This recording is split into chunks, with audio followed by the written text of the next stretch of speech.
loving people. So we invite also Sister Eliana for the translation.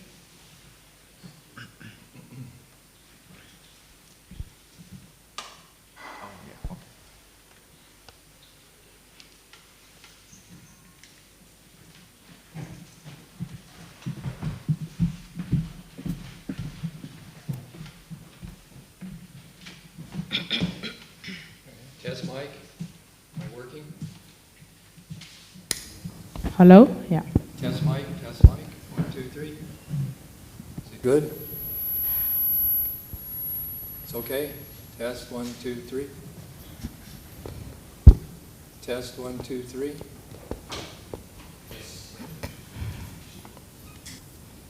Test 1, 2, 3.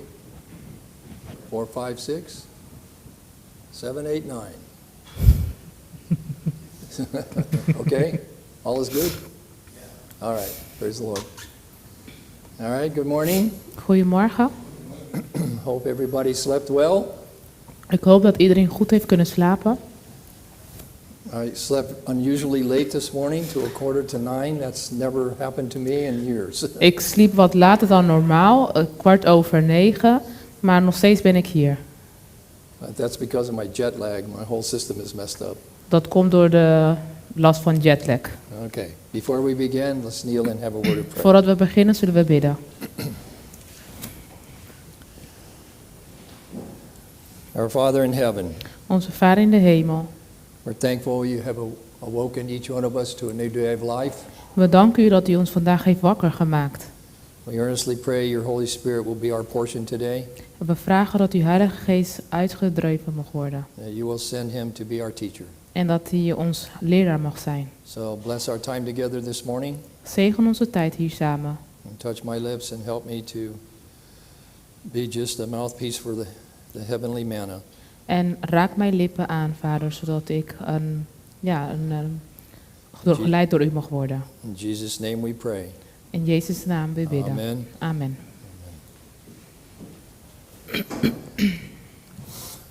So we've been talking about our preparation for the latter rain. Dus we hebben gesproken over ons voorbereiding voor de late regen. And I mentioned yesterday that one of the prerequisites is that we are a victorious people. En ik had het gisteren over dat het belangrijk is dat wij zegende, vierende volk That mogen we zijn. are a converted people, Dat we bekeerde personen mogen zijn. not sporadically converted, En niet sporaal, but consistently converted. maar dat we constant bekeerd mogen zijn. That's the first prerequisite for receiving the latter rain. En dat is één van de uitgangspunten om de late regen te ontvangen.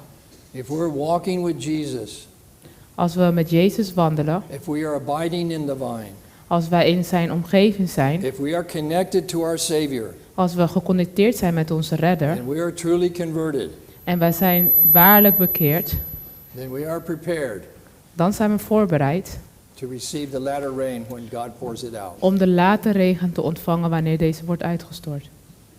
Now, we have to be an enlightened people.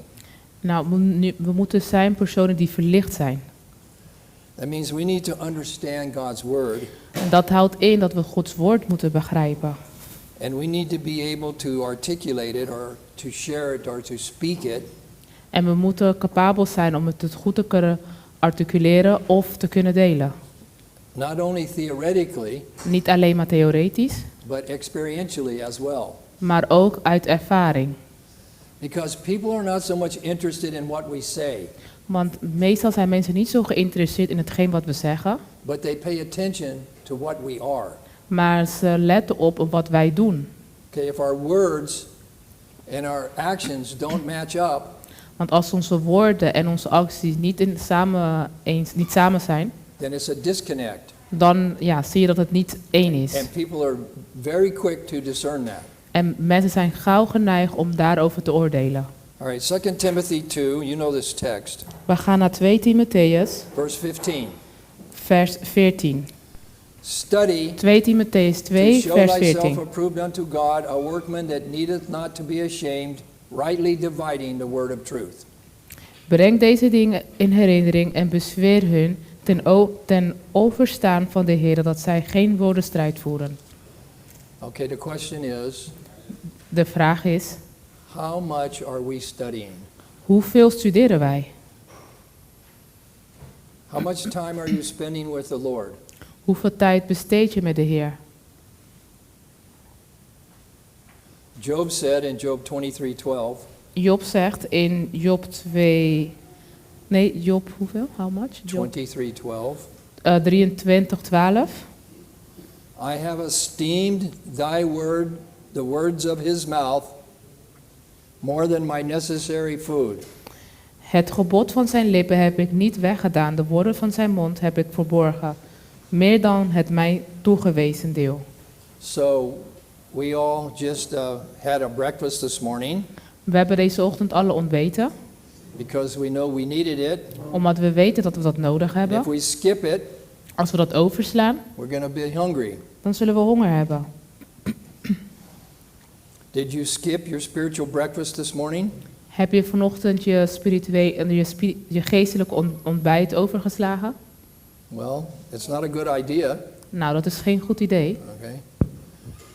Brothers and sisters, if we're going to be able to give the three angels messages in the last hours of this earth's history, Broeders en zusters, als wij de 3 engelen boodschap willen delen in deze laatste tijd, we need to know this word dan is het belangrijk dat we zijn woord kennen. better than we know it now. Beter dan we dat nu kennen. Revelation 14. Openbaring 14. You're familiar with these texts. Deze teksten zijn bekend. Verses 6 through 12. Vers 6 en tot met 12. And I saw another angel fly in the midst of heaven, having the everlasting gospel to preach unto them that dwell on the earth, and to every nation, and kindred, and tongue, and people.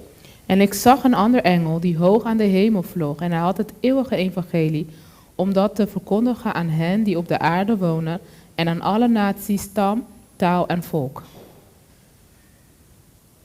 We not only need to understand this gospel, We moeten het niet alleen maar begrijpen, but we also need to experience it. maar we moeten het ook ervaren. It has to be taken out of the theoretical realm and put into the practical experience of God's people. We moeten het uit die theorie halen en praktisch maken in ons leven. Because our understanding of the gospel Omdat ons begrip over het evangelie is totally different is totaal anders than the world's understanding of the gospel. dan wat de wereld daarover begrijpt. And when we start to preach it with power, the opposition is going to rise. En als wij krachtig het woord verkondigen, dan zul je zien dat ze zullen opstaan. And we have to be able to defend our position from the word. En we moeten onze positie kunnen verdedigen vanuit het woord. I think I mentioned this text the other night in Hebrews 4, verse 2. Ik denk dat ik deze tekst eerder heb benoemd, Hebreeën 4, vers 9.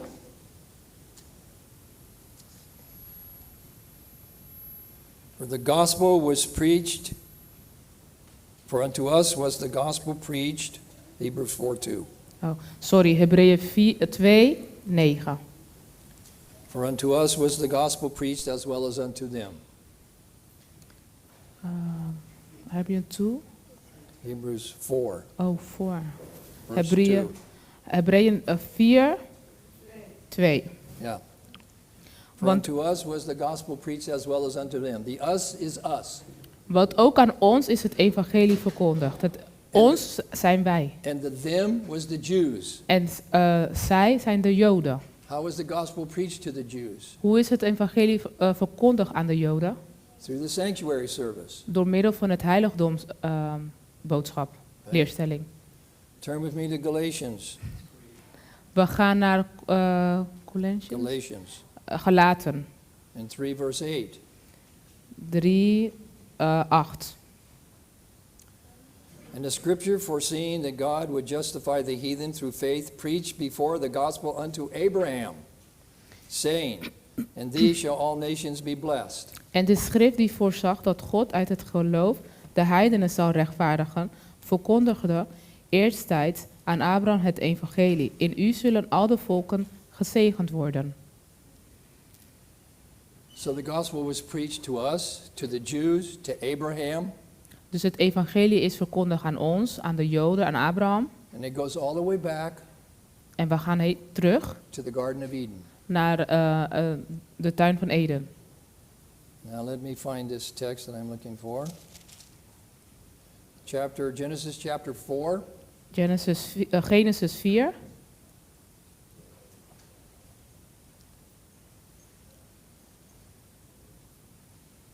I'll read it and then we'll focus in on a couple of verses. Starting in verse 1. We beginnen met vers 1. And Adam knew Eve his wife, and she conceived and bare Cain and said, I have gotten a man from the Lord. En Adam had gemeenschap met Eva, zijn vrouw, en zij werd zwanger en baarde Kain en zei, ik heb een man van de Heere gekregen. And she again bare his brother Abel. And Abel was a keeper of sheep, but Cain was a tiller of the ground. En zij baarde opnieuw zijn broer Abel. Abel werd herder van kleivee en Kain werd bewerker van de aardbodem. Verse 3. Vers 3. And in the process of time, it came to pass that Cain brought of the fruit of the ground an offering unto the Lord. En het gebeurde na verloop van de dagen dat Kain van de opbrengst van de aardbodem aan de Heer een offer bracht. And Abel, he also brought of the firstlings of his flock and of the fat thereof. And the Lord had respect unto Abel and to his offering. Ook Abel bracht een offer van de eerstgeborenen van zijn kleivee en van hun vet. De Heere nu sloeg acht op Abel en op zijn offer. But unto Cain and to his offering he had not respect.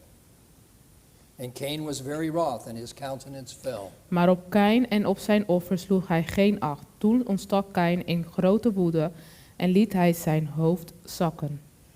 Now this term in verse 3, Dus wat er staat in vers 3, de in the term, process of time.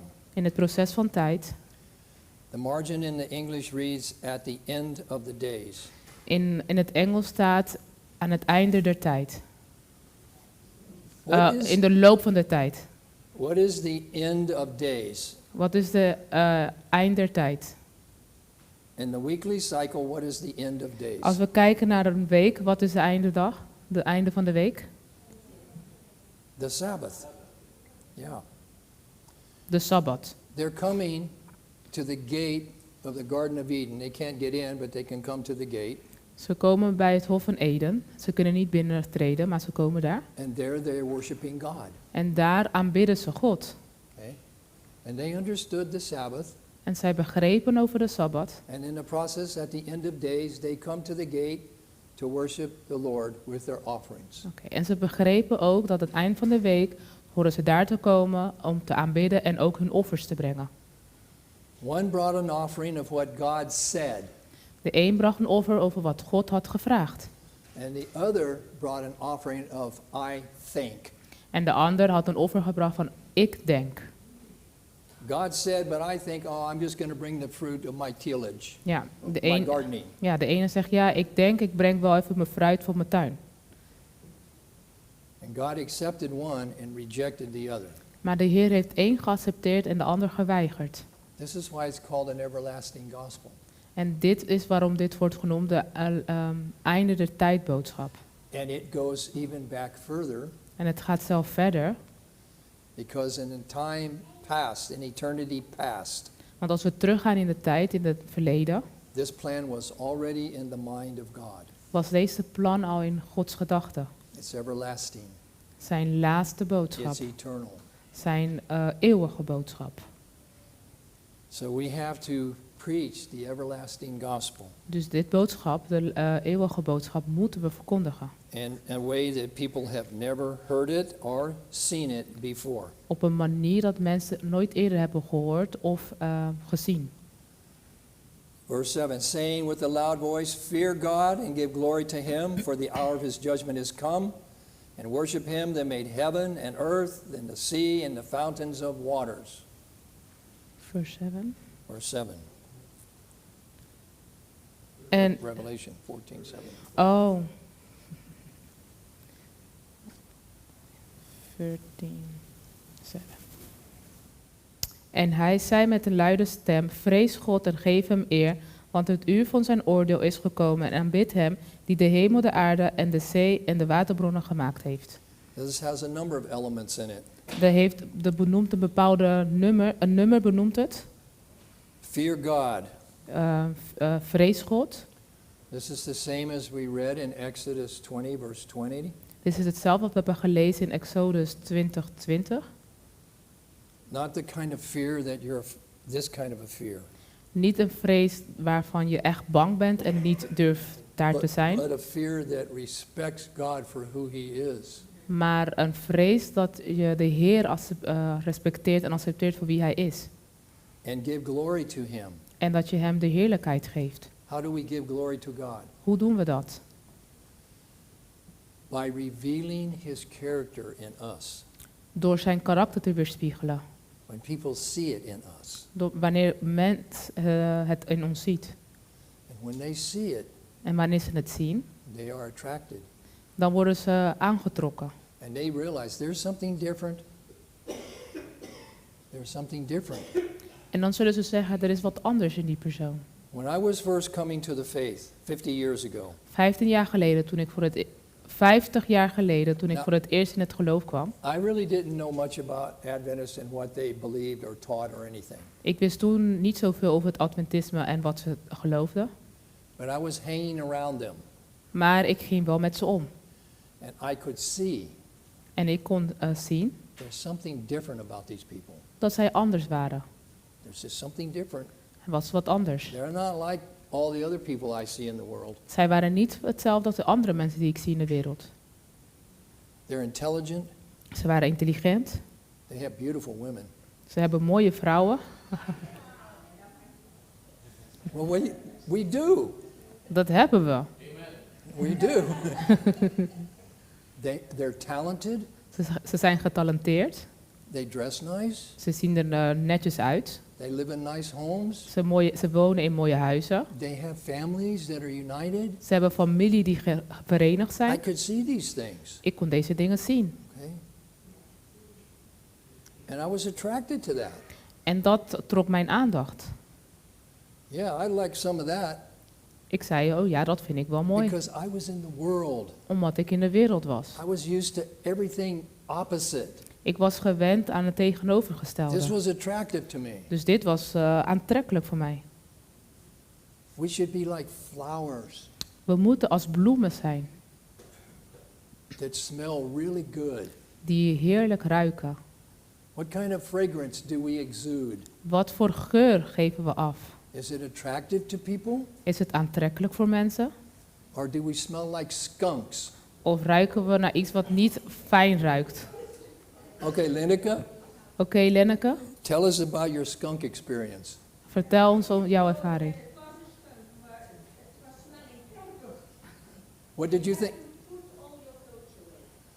So she was in Virginia visiting, Zij was in Virginia ons aan het bezoeken. and they left our house and was walking back to where they were staying. It was getting dusk, dark. Ja, en ze gingen naar hun huis waar ze verbleven en het werd steeds donker. And this little black creature came out. En er kwam een zwarte beest, It had a white stripe on its back. die had een zwarte streep op zich. And she thought it was a cat. En zij dacht, het is een kat. Kitty, kitty, kitty. En toen dacht ze, oh schattig. And she got sprayed. En hij had zijn geur afgelaten. Oh, En dat ruikte natuurlijk verschrikkelijk. right? Oh, Nee, zo is het niet gegaan. oh, you did. I'm sorry. Ik heb het niet gezien, ik heb Oh, hem I thought you helemaal niet tried to gezien. pet it. Oh, Ik dacht dat je met hem wilde kroelen. Nee. Okay, I'm sorry. Corrections of the story here. Well, anyway, she got sprayed. Ja, maakt niet uit. In ieder geval, hij heeft zijn stank achtergelaten. It's very hard to get it off. Het is heel moeilijk om vanaf te komen. Throw the clothes away. Ja, je kan er bijna niet van afkomen. Je moet je kleding weggooien. All right, so brothers and sisters, do we smell like roses? Ruiken we als dieren, Or do we als smell bloemen, like skunks? Now, of ruiken we als een stinkdier? you can't describe the odor. You have to experience it. Je kan niet uitleggen hoe dat ruikt, je moet het zelf ervaren. Okay, let's move on. Oké, we gaan verder. Fear God and give glory to him, for the hour of his judgment is come. It is here. It is not in the future, it is already here. Vrees God en geef hem eer, want het uur van zijn oordeel is gekomen. Dat is niet in het toekomst, dat is nu. Every case is being decided in the heavenly sanctuary today. right Elke now. zaak komt nu voorbij in het heiligdom in de hemel. Okay. Soon the judgment will go from the dead to the living. Binnenkort zal het oordeel van de levende naar We don't van de know. doden naar de levende Yeah, we gaan. don't know when. Maybe it's already happened. We don't know. We weten niet wanneer dat zal zijn, misschien is het al wel gebeurd. Okay. And worship him that made heaven and earth, the sea and the fountains of waters. That's from Exodus, the Ten Commandments, and the fourth commandment. En aanbid hem die de hemel, de aarde, de zee en de waterbronnen gemaakt heeft. Dit komt uit de 10 geboden van Exodus. Okay, these items are listed. Deze punten zijn gelijst, opgenoemd. But they're all important, Maar ze zijn allemaal belangrijk. but they are listed in a certain order. Maar ze zijn op volgorde aangetekend. Gospel, Boodschap, fear God, vrees de Heer, judgment, oordeel Sabbath. en Sabbat. Okay? There's a priority. Dat is een prioriteit. And there followed another angel saying, Babylon is fallen, and that great city, because she made all nations drink of the wine of the wrath of her fornication. En een ander engel volgde die zei, zij is gevallen, Babylon de grote stad, omdat zij alle volken van de wijn van de toorn van haar hoerij heeft laten drinken. What is the doctrinal essence of the second angel's message? Wat is het doel van de derde engelboodschap? How would you describe it to somebody? Hoe zou je dat uitleggen aan iemand? Well, the name Babylon means what? Nou, het woord Babylon, wat betekent dat? Confusion. Verwarring. Okay? So it's a name symbolic of apostasy, Het is een naam, een symbolische naam over afvalligheid. ever since the days of Babel, Sinds in de tijd van Babel. an ecclesiastical system Een ecclesiastische tijdsperk. which exalts the human in the place of the divine. Sorry. It exalts the human in the place of the divine. Het verhoogt de mens in de plaats van... kan iemand me helpen? It exalts the human wisdom in the place of the divine. Oh, in de plaats van de Heer. Okay, and it teaches for doctrines the commandments of men. Zelfverheffing. Teaches for doctrines the commandments of men. Dit zijn geboden die zijn gemaakt door de mens. And makes void the word of God and his law by its traditions. En maakt dat de wetten van God minder zijn. And it includes all false religions, En het betrekt alle valse leerstellingen. not just fallen Protestants, En niet alleen maar valse protestanten. all the isms, Allemaal. Hinduism, Buddhism, Tao, Confucianism, you name it. Alles wat eindigt met Hindoeïsme, benoem het maar. All of these false systems of salvation. Al deze valse leerstellingen over redding. And the third angel followed them, saying with a loud voice, If any man worship the beast in his image and receive his mark in his forehead or in his hand, the same shall drink of the wine of the wrath of God, which is poured out without mixture into the cup of his indignation, and he shall be tormented with fire and brimstone in the presence of the holy angels and in the presence of the Lamb, and the smoke of their torment ascendeth up forever and ever. And they have no rest day or night who worship the beast and his image, and whosoever receiveth the mark of his name. Oké, vanaf vers 10. Dan zal hij ook drinken van de wijn van de toorn van God, die onvermengd is ingeschonken in de drinkbeker van zijn toorn, en gepijnigd worden in vuur en zwavel voor het oog van de heilige engelen en van het lam. En de rook van hun pijniging stijgt op tot in alle eeuwigheid. En zij die het beest en zijn beeld aanbidden, hebben dag en nacht geen rust, evenmin als iemand die het merkteken van zijn naam ontvangt. How would you explain the essence of the third angel's message to somebody if they ask you? Ja, hoe zou je dit kunnen uitleggen, het doel van de 3 engelen boodschap, als iemand dit hierom vraagt? Well, it's the final warning Het is de laatste waarschuwing of God's love, over Gods liefde, His mercy, zijn genade and His justice en zijn rechtvaardigheid to a fallen world. naar een gevallen wereld. And it contrasts the mark of the beast with the seal of God. En het heeft een contrast van het merkteken en dus redding van God. We need to be an enlightened people. We moeten een licht zijn voor de mensen. We need to know this word. We moeten zijn woord kennen. We need to be able to explain it and articulate it. We moeten capabel zijn om het te kunnen uitleggen. And you don't have to worry about, I have to remember it perfectly, by word for word, and every period and every comma. No. Je hoeft je geen zorgen te maken dat je denkt van, ik moet elke woord precies onthouden en alles wat er staat. Nee. God can bring to your mind many things.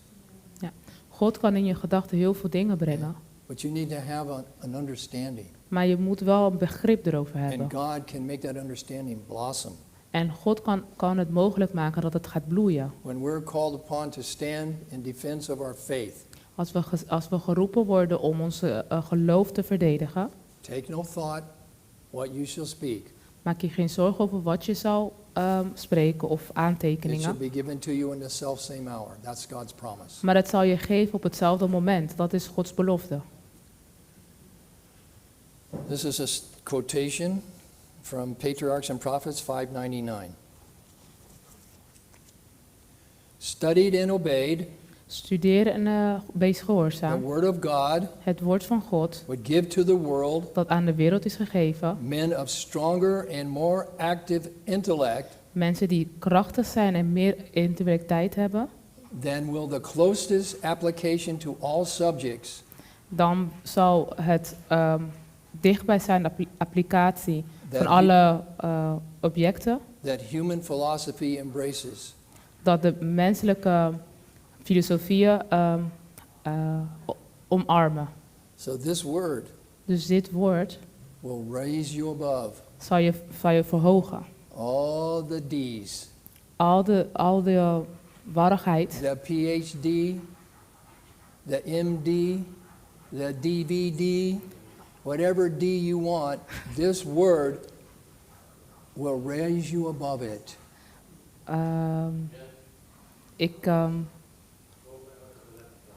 Boven wat? Oké, ja, dus alles wat warrig is of wat niet letterlijk is, dat de woord van God zal je daarboven verheffen. I'm not an intellectual, Ik ben niet intellectueel and I doubt anyone in this room is an intellectual. en ik denk dat niemand hier in deze ruimte dat is. But we are promised God will give us the mind of Christ. Maar we hebben Christus beloofd dat we zijn geest zouden hebben. And let me tell you, En laat me u vertellen, Christ is an intellectual. Jezus Christus is het wel intellectueel. The question is asked sometimes, who is the greatest theologian in the New Testament? Soms is wel eens gevraagd, wie is de grootste theoloog in het Oude Testament Most New Testament. en het Nieuwe Testament? Yeah. Most people would say Paul. De meesten zullen zeggen Paulus. No, who is the greatest intellectual in the New Testament? En Jesus. wie is de grootste intellectueel in het Oude Testament? Jezus Not Christus. Paul was smart, Paulus was slim, but Jesus is smarter. maar Jezus is veel slimmer. Okay? You understand? Snapt u dat? All right. Enlightened also means memorization. Jezelf verlicht hebben betekent ook dat je moet kunnen onthouden en memoriseren. Psalm 119, 111. Psalm 19.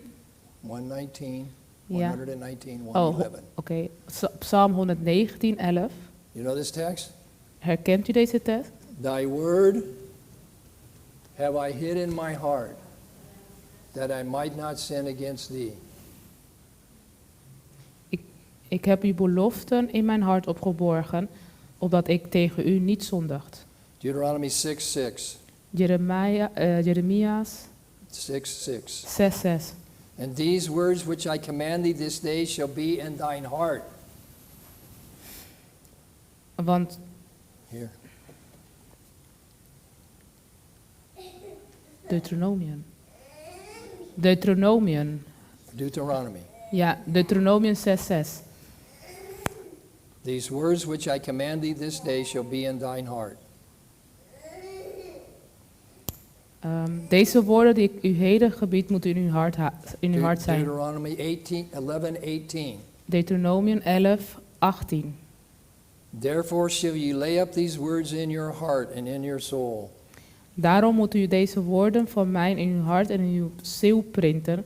Bind ze als een teken op uw hand en ze moeten als een voorhoofdsband tussen uw ogen zijn. Well, we could give many other texts that indicate this need to get this word into our minds. We kunnen zoveel meer andere Bijbelteksten erbij halen die laten zien hoe belangrijk het is dat we de Bijbel in ons hoofd printen. If you get it in Als je het binnenkrijgt and you have a problem getting it out, en je hebt een probleem om het te delen, and as we get older that becomes more of a problem.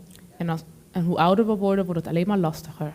If you get it in, Dus als je het binnen hebt, God can get it out. kan de Heer het eruit krijgen. He can bring it to our remembrance. Hij kan het in ons gedachten brengen. He can give us words to speak. Hij kan ons woorden geven om het uit te spreken. All right, so we need to be an enlightened people. Dus we moeten een licht zijn. It's part of the preparation for the latter rain. Het is een deel voor de voorbereiding voor de late regen. Then we need to be a praying people. Dan moeten we ook een volk zijn van gebed. Well, the disciples were watching Jesus carefully, De discipelen keken aandachtig naar de Heer. and they finally put it together. En uiteindelijk hadden ze alles samen kunnen voegen. In Luke chapter 11, verse 1, In Lucas 11, vers 1. it came to pass that as he was praying in a certain place, when he ceased, one of his disciples said unto him, Lord, teach us to pray, as John also taught his disciples. En het gebeurde toen hij ergens aan het bidden was, dat een van zijn discipelen tegen hem zei, toen hij ophield, Heere, leer ons bidden, zoals ook Johannes, zijn discipel, geleerd heeft. They began to put it together. Ze begonnen alles samen te voegen. His power, Zijn kracht, his love, zijn liefde, his self-sacrifice, zijn opoffering, his miracles zijn wonderen. were all connected with his prayer life. Alles was samengevoegd met zijn gebedsleven. And they realized their great need. En ze beseften hun noden. Do we realize our great need? Beseffen wij onze noden? Okay, we could have an exercise right now. Oké, we kunnen nu een training doen. I could say, okay, everybody, take a deep breath Ik kan bijvoorbeeld zeggen, nou oké, iedereen adem diep. and hold it. En hou het vast. Don't let it out. Don't breathe anymore. Just hold it. Niet uitademen, alleen maar vasthouden. How long can you last? Hoe lang kan je dit volhouden? How long can you stay underwater? Hoe lang kan je onder water blijven? Not very long. Niet heel lang. That's how people drown. Dat is de manier hoe mensen verdrinken. They have a breath, Ze hebben adem, but they're running out of air. maar ze verliezen adem. And the natural reflex En de reflex, de natuurlijke reflex, is to try to breathe again. is om weer te ademen. And instead of air, En in plaats van lucht they get water krijgen ze water in their lungs. in hun longen. And that's how they drown. En op deze manier verdrinken ze. It's the same spiritually. Dat is hetzelfde geestelijk. If you don't pray, Als jij niet bidt, you're going to drown spiritually. zul je geestelijk ook verdrinken. And these children's bedtime prayers are not going to cut it. En de gebed voor de avond voor de kinderen is niet voldoende. Okay? These little simple ditties that we teach our children when they're very small. Die gebeden dat we ons kinderen leren als ze klein zijn. Okay? We need to really be serious about our prayer life. We moeten heel serieus zijn over ons gebedsleven. Let me see. This is from the 5 volume of the Testimony, page 158. We should pray as earnestly for the descent of the Holy Spirit as the disciples prayed on the day of Pentecost. Dit is uit een boek van Ellen White, waar staat dat wij ons gebedsleven het is zo belangrijk om te bidden en vragen voor de uitstorting van de Heilige Geest, net zoals de discipelen hebben gedaan. Okay, this is how we need to pray. Op deze manier horen wij te Are you bidden. praying for the latter rain? Bidden wij voor de late regen? Or are you just talking about it? Of spreek je er alleen maar over? We need to pray. We moeten erover bidden. Lord, fill this vessel. Heer, vul mij. The first thing he's got to do is empty it Hij moet het eerst leegmaken, so that he can then fill it. zodat hij het daarna kan opvullen. It has to be emptied Het moet leeg zijn. of self Of van het eigen ik and worldliness. en wereldheid. Okay?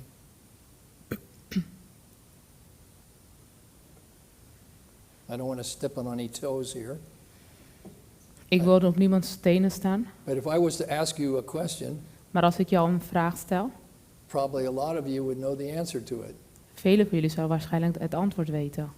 Who won the World Cup? Wie heeft de Wereldcup gewonnen? What did she say? Jezus. Well, that's a good answer. Dat is een goed antwoord. Europeans go crazy over this stuff, De Europeanen gaan er helemaal op los. and Americans also went crazy. En de Amerikanen natuurlijk ook. Now, I looked at some news reports. Ik zag nieuws. We have stadiums in America that will hold 70,000 people. We hebben stadions die werden gevuld met 7000 mensen. 17.000. 70.000. 17. And they were sold out. En het was uitverkocht.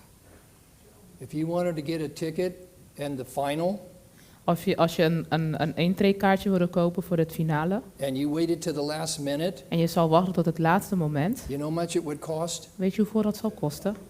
$10,000. $10.000. And there were some people that probably paid that. En er zijn mensen die waarschijnlijk dat hebben betaald. Okay?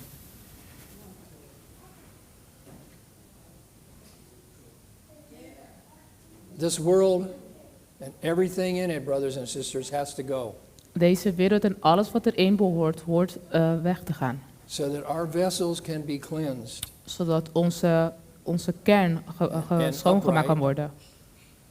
and fitted for the infilling of the Holy Spirit in En the latter rain. opgevuld kan worden met de Heilige Geest. Door middel van de late regen.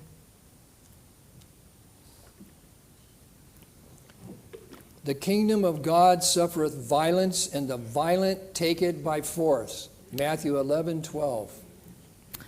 Het koninkrijk van God heeft gewelddadigheid. The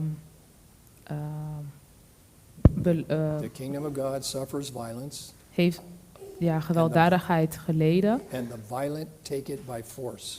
En de gewelddadigheid is door force. The violent take it by force. Help her out. Met geweld weggenomen. Okay, Matthew 11:12. Matthäus 11:12. What does that mean? Wat betekent dat? Because God is not a God of force. Want God is niet een God van opdringen of So forceren. how do we understand this text? Dus hoe kunnen we dit begrijpen? Well, this is how we understand it. Maar op deze manier begrijpen we het. The violence here met is a holy earnestness such as Jacob manifested. De gewelddadigheid is een manier van manifestatie, net zoals het toen met Jacob is gebeurd. That's from the book That I May Know Him. Dat is van het boek dat ik hem mag leren It's a kennen. devotional, page 272. Het is een wijding van de Ellen White. Okay. So the kingdom of heaven suffereth violence, and the violence take it by force, Matthew 11:12. Yeah. The violence here met is a holy earnestness, such as Jacob manifested. Dus het koninkrijk der hemelen heeft geweld aangedaan en gewelddadig grijpen het. Dat is door Jacob. Jacob Geschreven. clung to the angel. I will not let thee go except thou bless me. Jacob heeft zich vastgeklampt aan de engel en hij zei: ik zal niet loslaten totdat u mij zegent. That's what it means. Dat is wat het inhoudt. The earnestness that our prayers have. Zo dringend moet ons gebedleven zijn. How serious are we about them? Hoe serieus nemen wij dit? Prayer has a twin sister. Het gebedleven heeft een tweelingzus. Do you know what the twin sister of prayer is? Wie weet wie de tweelingzus is? Of wat de tweelingzus is? Faith. Geloof. The twin sister De of tweelingzus is prayer geloof. is faith. Hebrews Hebreeën 11. 11. And you know this chapter, right? En waarschijnlijk kennen jullie deze tekst. What do we call this chapter? Hoe noemen we deze tekst? The faith chapter. Het tekst van geloof. Hebrews 11. We're going to look at verse 1. En we gaan vanaf vers 1 It's lezen. called the faith chapter. Het heet because het it's all about geloofsgetuigenis. Want het gaat alleen maar over geloof. Now faith is the substance of things hoped for, the evidence of things not seen. Het geloof nu is een vaste grond van de dingen die men hoopt. All right, so this is a definition of faith. Dus dit is een definitie over geloof. Now, J.B. Phillips translated the New Testament, Jamie Fellers heeft de Nieuwe Testament vertaald. and he's now passed away many And- years ago. En hij is overleden een paar jaar geleden. But a couple of the translations in the New Testament are really powerful. Maar enkele stukken die hij heeft vertaald zijn heel erg krachtig. This is one of them. En dit is daar één van. This is how he translated Hebrews 11:1. En op deze manier heeft hij het vertaald. Now, faith means Geloof betekent that we have full confidence or assurance dat wij verzekerd zijn in the things we hope for. voor de dingen die we hopen. It means being certain Het betekent dat je verzekerd bent of the things we cannot see. van de dingen die we niet kunnen zien. That is faith. Dat is geloof.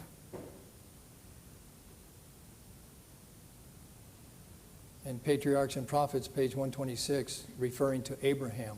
In Patriarchen en Profeten hebben ze het over Abraham.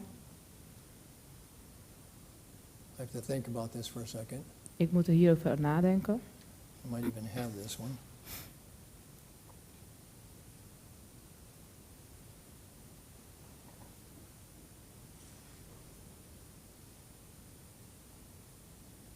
Faith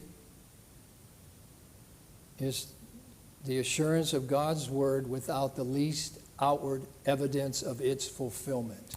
Geloof is zekerheid hebben in het woord van God, ondanks dat het niet in vervulling is gegaan. God said it. God heeft het gezegd. I don't know how he's going to bring it to pass, Ik weet niet hoe hij het in vervulling zou laten gaan, but I believe it. maar ik geloof het.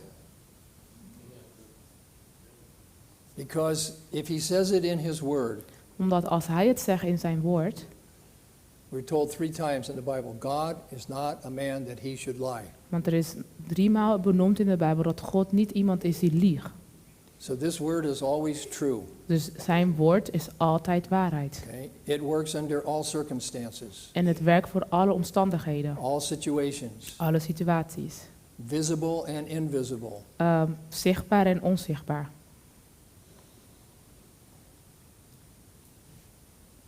It's the twin sister of prayer. De tweelingzus van gebed. If you pray, Als je bidt, you've got to have some faith moet je geloof hebben that God will answer your prayers. dat de Heer je gebed zal beantwoorden. Okay? Okay? But without faith, verse 6, Maar zonder geloof, vers 6. it is impossible to please him. Zonder geloof is het echter onmogelijk God te behagen. For he that cometh to God must believe that he is, Want wie tot God komt, moet geloven dat Hij is and that he is a rewarder of them that diligently seek him. en dat Hij beloont wie Hem zoekt, wie Hem zoeken. Amen. Great Controversy, page 606. In het grote conflict. Men of faith and prayer Een mens van geloof will en be een constrained to bid go forth zal versterkt worden om voorwaarts te gaan with holy zeal. met holy zeal, Holy zeal. met ijverigheid. Okay? Declaring the words which God gives them. En hij declareert het woord dat God hem heeft gegeven. They cannot hold their peace Ze kunnen hun vrede niet houden. under the power of the latter rain. In de kracht van de late regen It's called a loud cry. zal er een luide roep zijn. Everybody will hear it, En iedereen zal het horen. no matter where they are on this earth. Maakt niet uit waar ze zijn in deze wereld. Every living person will hear it. Ieder levende persoon zal het horen. The call, De roeping. come out of her, my people. Kom eruit, mijn volk. This is the final warning. Dit is de laatste waarschuwing. Get on the ark. Kom in de ark, The storm is coming. want de storm is nabij. And the people who are sincerely seeking the Lord will En- hear the voice. En de mensen die waarlijk op zoek zijn naar God, zullen zijn stem horen. And they will accept the call. En zij zullen de roeping And accepteren. we're told many will come out of Babylon. Er is gezegd dat velen zullen eruit komen. And nothing will hold them back. En niks zal ze tegenhouden. No church, Geen no gemeente, pastor, geen pastoor, not even a wife or a husband. geen predikant, geen vrouw, geen man. Nothing will hold them back. Niks zal ze They tegenhouden. will come out. Ze zullen komen. 606.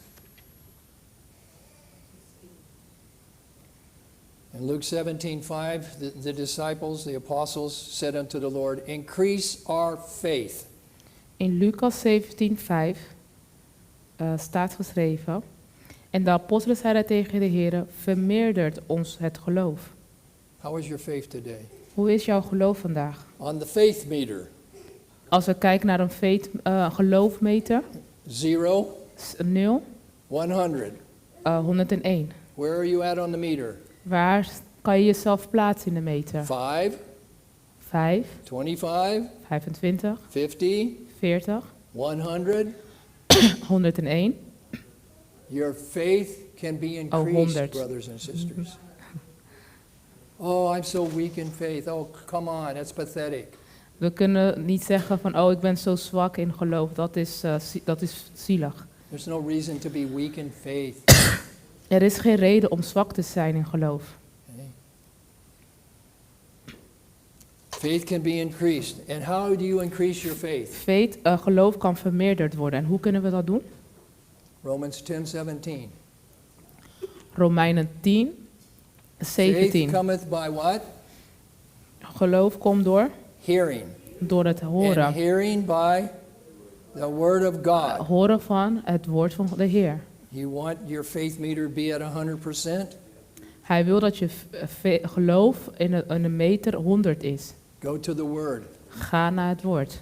And look at what God has done for his people in the past. En kijk wat de Heer heeft gedaan voor zijn volk in het verleden. Have you ever had in your personal life a Red Sea experience? Heb je ooit in je persoonlijke leven een Rode Zee-ervaring gehad? You can't go De Rode forward. Zee-ervaring. You Je can't kunt go niet- forward, Je kunt niet voorwaarts and gaan, you can't go back. maar je kan ook niet achteruit gaan. You're totally helpless. Je bent totaal hulpeloos. Has the Red Sea opened before you? Is de Rode Zee al eens voor jou open I've had gegaan? those experiences. Ik heb die ervaringen wel eens gehad. Faith comes by hearing, Geloof komt door het horen and hearing by the word of God. en horen van het woord van de Heer. If you study and you get into God's word, Als je studeert en als je Gods woord and you look at what God neemt. has done for his people in the past, en bestudeert wat God heeft gedaan voor zijn volk in het verleden, if he could do it for them, als hij het voor hen kan doen, he can do it for me, kan hij het ook zo voor ons doen.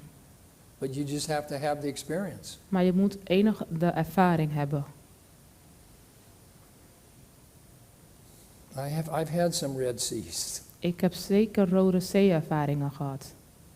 I told you about one in the car coming here. Ik heb jullie wel eens verteld over eentje onderweg in de auto. I couldn't go forward and I couldn't go back. Ik kon niet voorwaarts gaan, maar ook niet achteruit. I was down to my last $100. Ik had maar $100 en dat was het enige wat ik nog had. That's it. There Dat was was het. nothing under the mattress. Er was niks onder de matras. There was nothing in the bank. Er was niks in de bank. There was only $100 in my wallet. Ik had enig nog $100 And that was it. en dat was alles. Finney. Klaar. Okay? And I was at a Red Sea.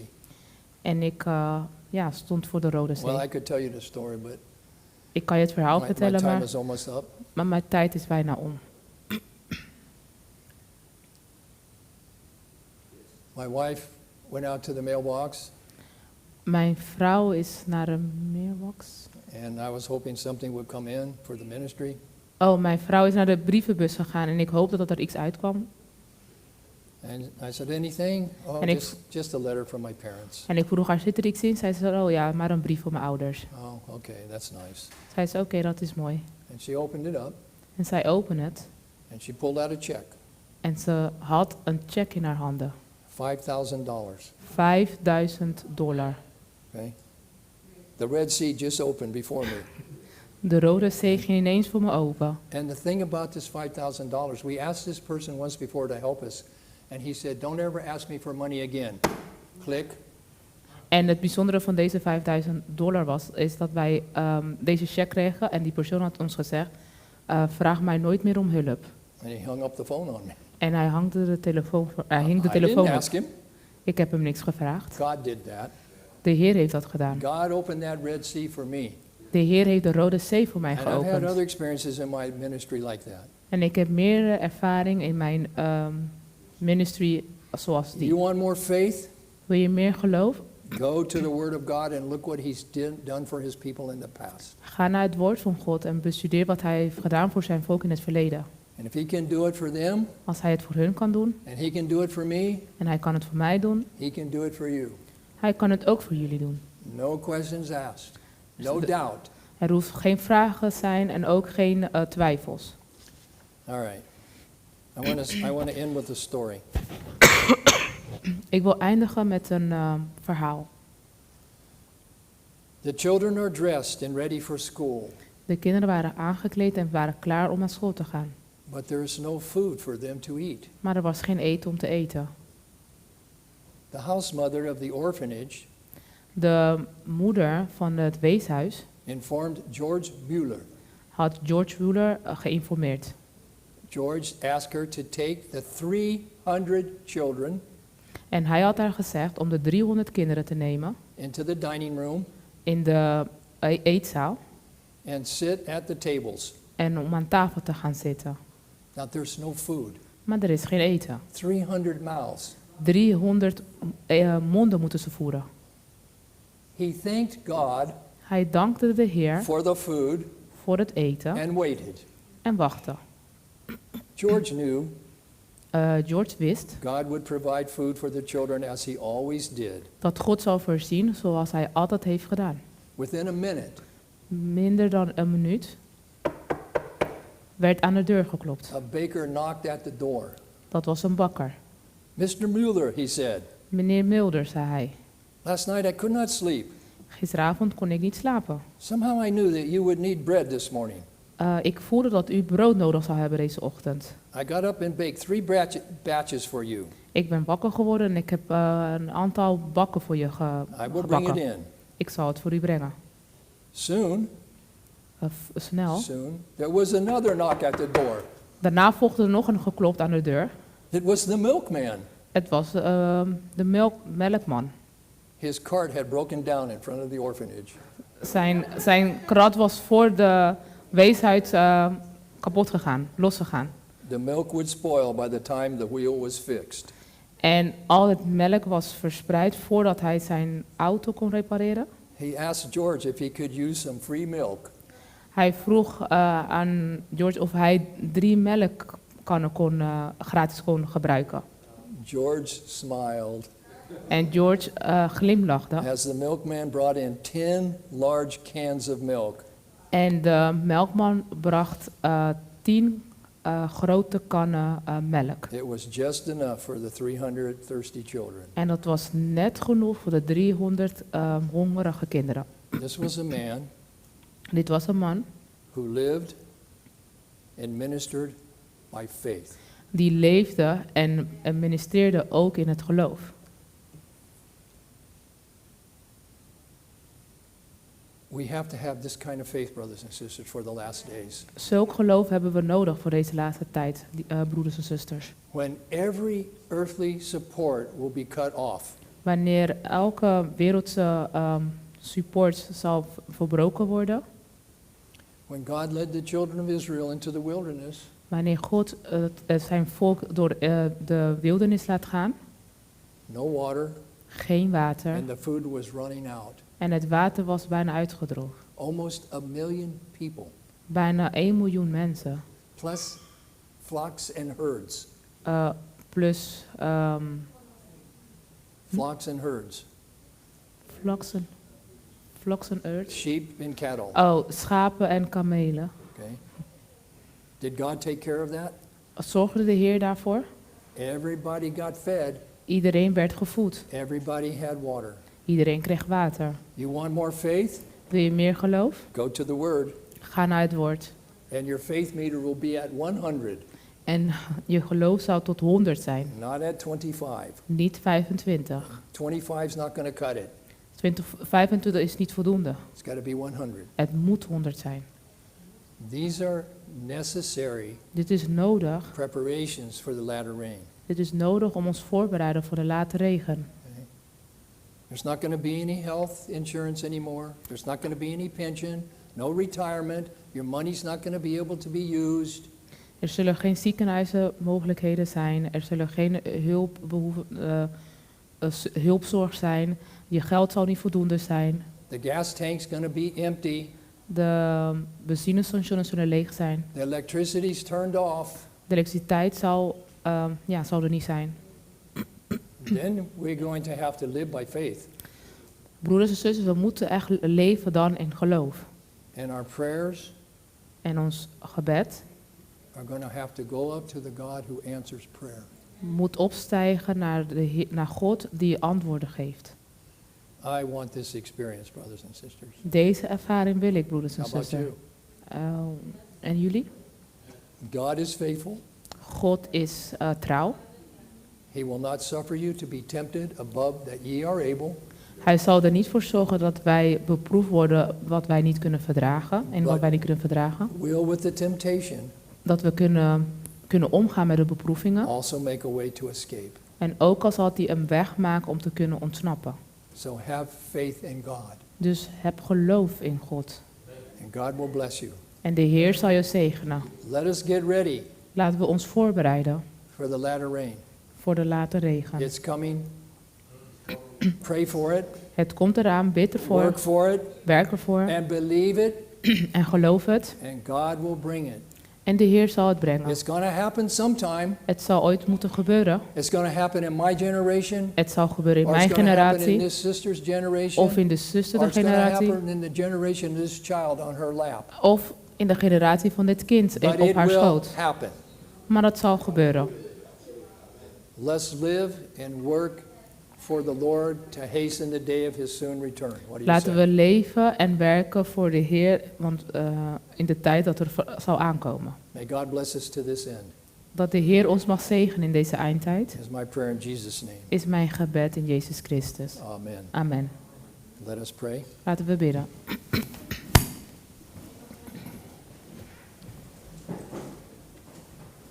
Our Father in heaven, Onze Vader in de hemel, we want to be enlightened. we willen verlicht zijn.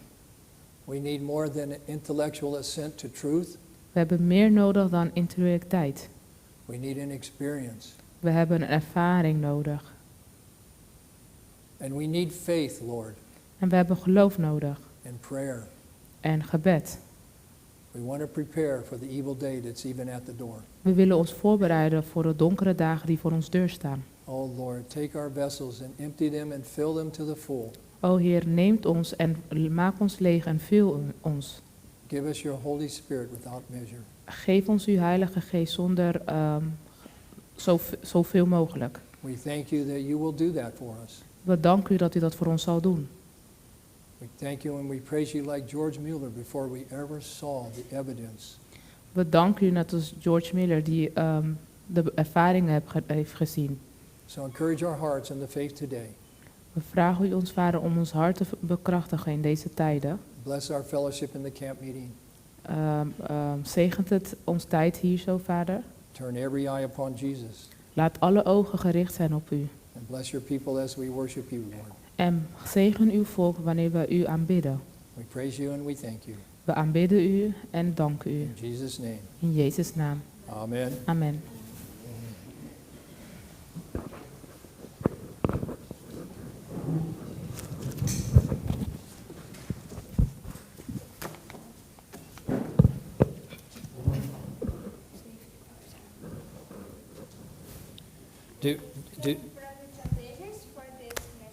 We danken broeder John Davis voor deze boodschap.